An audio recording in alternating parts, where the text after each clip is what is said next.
Bakit mo ginagawa ito? At kaya ako sinasabi ito sa'yo, para ngayon pa lang, mapaghandaan mo na ang kinabukasan mo.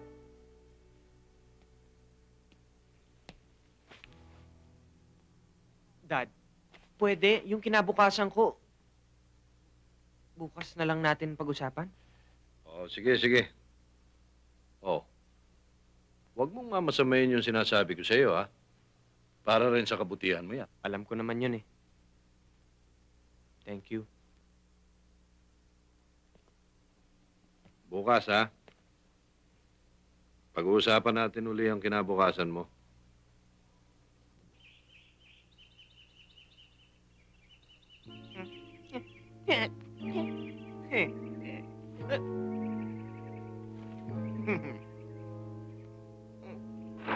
Aray!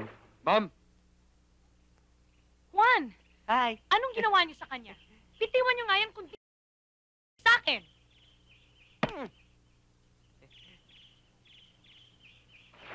Grabe talaga. Uli-uli, wag mong gagawin sa akin yan, ha? Susumbong kita kay Papa.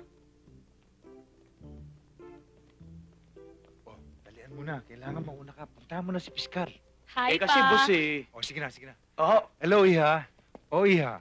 Ano na naman ang tinitili mo dyan? Ayon. Yan kasing tauhan ninyo, masyadong atribido. Ah, siya nga pala. Pa, siya si Juan. Hi. Hi. Hi lang. Hindi ka ba magmamano? Hindi bali na. Iha, excuse Sige. yan ba yung one?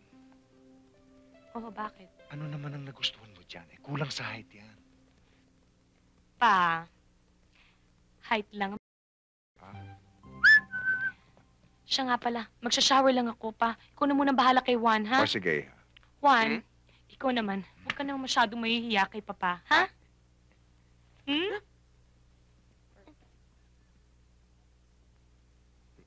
Juan, halika. Sir. Oh. Ang sabi sa akin ni Brenda, kailangan mo daw ng trabaho. Oo, sana eh. O sige, susubukan kita. Pero isa lang ipagkikiusap ko sa'yo. Huwag na makakarating to kay Brenda. Ang negosyo ko ay merong konting illegal. Yan ang papasukin mo. Lahat naman ho yata ng negosyo eh may konting illegal. Good, good. Talaga bang kayong mga kabataan hindi nyo na iniisip ang kinabukasan? Wala kayong iniintindi kundi ang ngayon na lamang? Alam mo,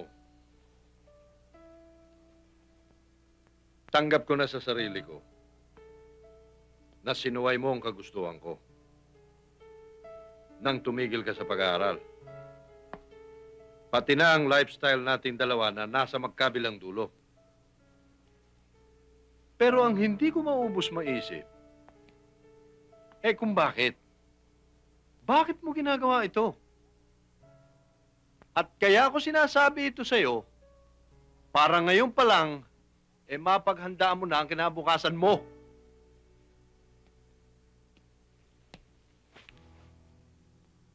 Dad, pwede yung kinabukasan ko.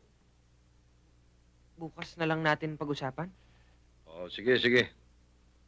Oh, huwag mong mamasamayin yung sinasabi ko sa'yo, ha? Para rin sa kabutihan mo yan. Alam ko naman yun eh. Thank you.